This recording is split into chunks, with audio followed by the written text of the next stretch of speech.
Okay, For your information, there is not a single Muslim country out there which implements the Sharia fully. Okay, right. So, forget Sharia then. Okay. Extremist Islam. Now we change the topic. You see, you went straight from Sharia to extremist Islam. What is the connection? Can I go from the Bible straight to extremist Christians? They should call out extremists, whether they're Christian or Muslim. Okay, this is the teaching. These people are affiliated with Palestine. Do you need him to whisper in your ear? No, it's okay.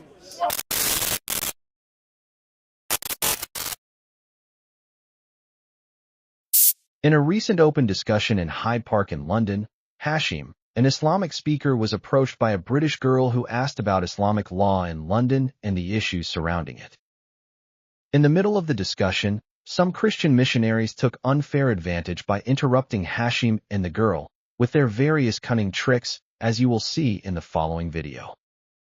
Understand people that are fleeing from war-torn countries that then want to turn this country into where they came from. So, for instance, people who are coming from like Afghanistan and things like this, and expecting British women to be covering up.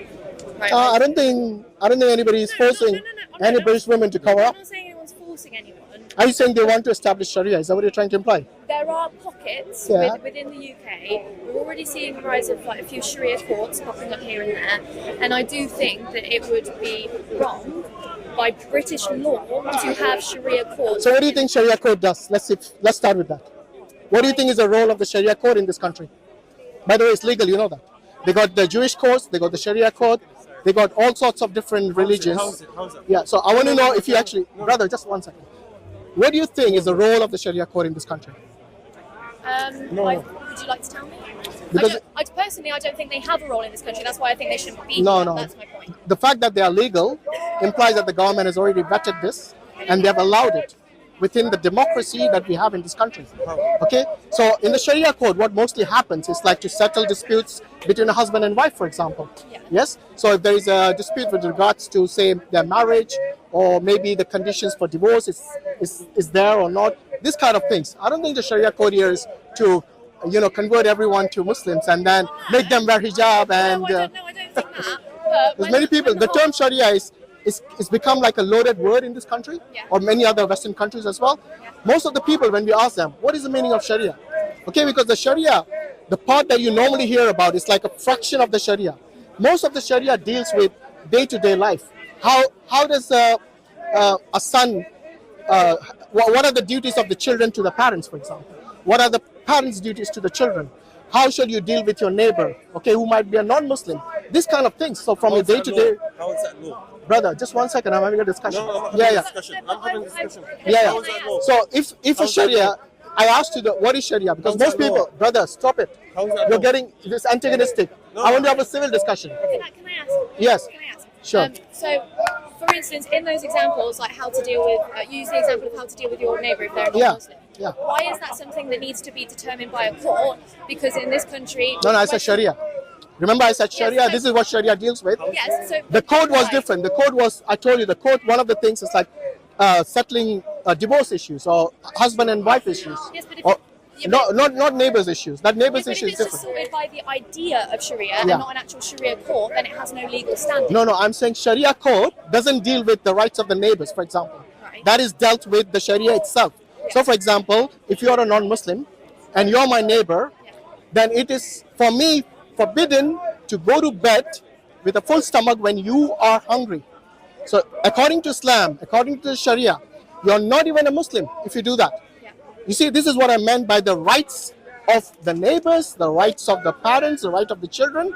But when there is a dispute, for example, between a husband and wife, between a parent and a child, maybe for adoption, these kind of things, then the Sharia code deals with it. Are you with me?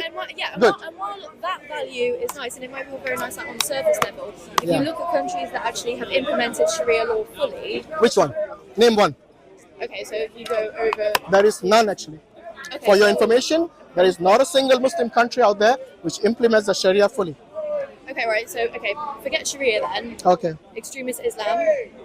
Now we change the topic. You see, you went straight from Sharia to extremist Islam. What is the connection? What do you mean, what is the connection? I want to know the connection because you went from Sharia, discussion of Sharia, straight to extremist Muslims. Can I go from the Bible straight to extremist Christians? Or from the Torah, go to extremist Jews? Can I do that? No, I can't. If you'd like to. No, but I want to know the connection. What is the connection? Because well, it's in my view that if a woman has to be forced to wear something, I view that as Who extreme. forces them? The Sharia does not. According to I know those men are not following the Islamic teachings. Right, but they claim that they do.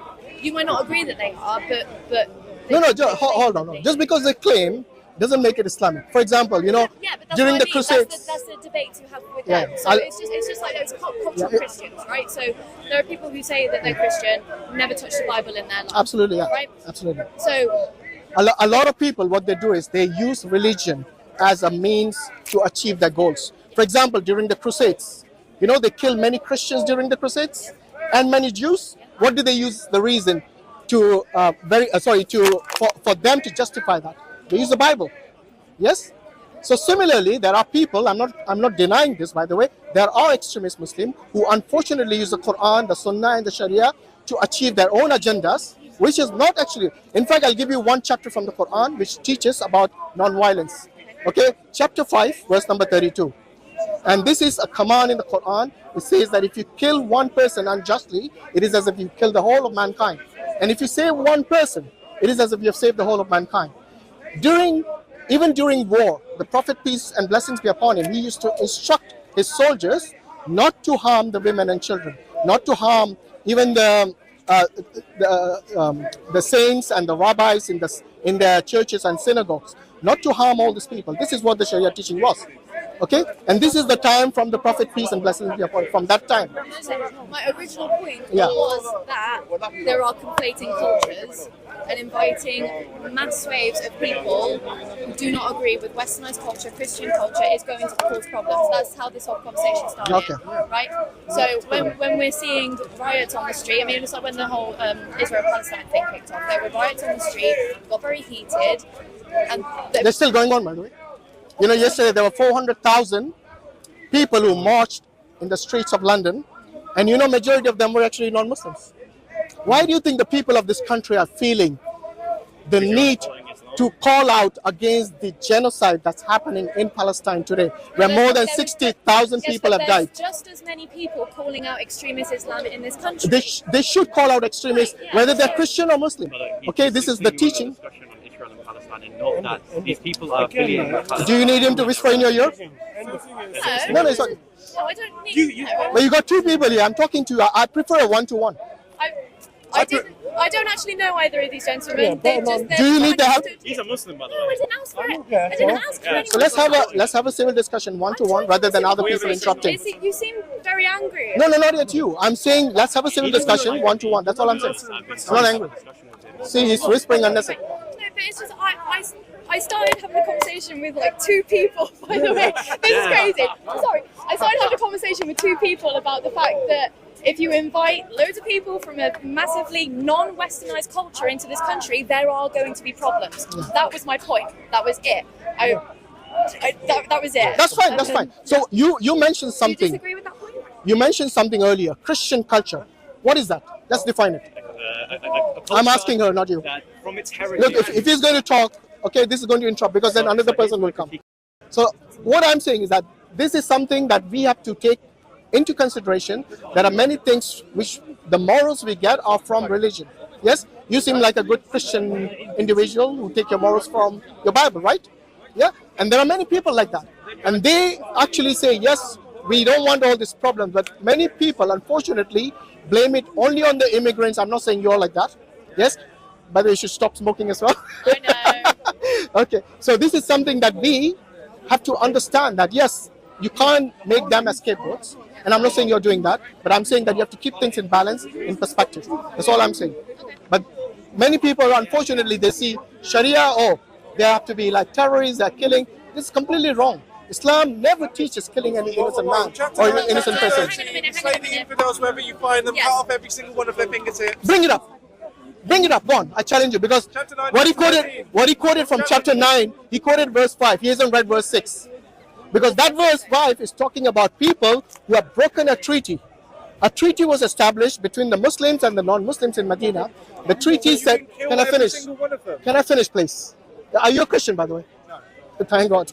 Because you'll be in trouble if you were. Okay. So in chapter 9, it's talking about a treaty which the condition of which was if it was broken, then there will be consequences. Guess what the consequences was? Yeah, it'll be death. The consequences of that will be death.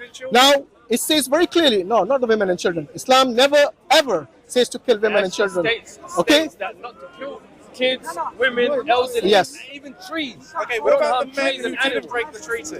You kill them? No, they were not killed. And this is what I'm saying. In fact, even the ones who broke the treaty, if you read verse 6, it says if they come and ask for peace, establish peace with them. Do not go over the means. That means do not kill them unnecessarily. So you have been brainwashed by obviously the media, because you work for the media, isn't it? You work in the media.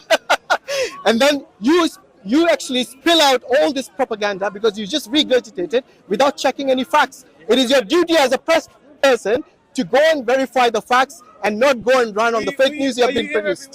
I am, alhamdulillah, every Sunday. Okay, then what I'll do is Yes. I'll come back with a copy of the Quran in English. I've got a copy here. Do you want one? Yes. Okay, let's open chapter 9 verse 5. Bring him a Quran. You got a Quran? I'll bring one. A copy of the Quran. bring one. All right, Jazakallah khair. Wait, do you want mine?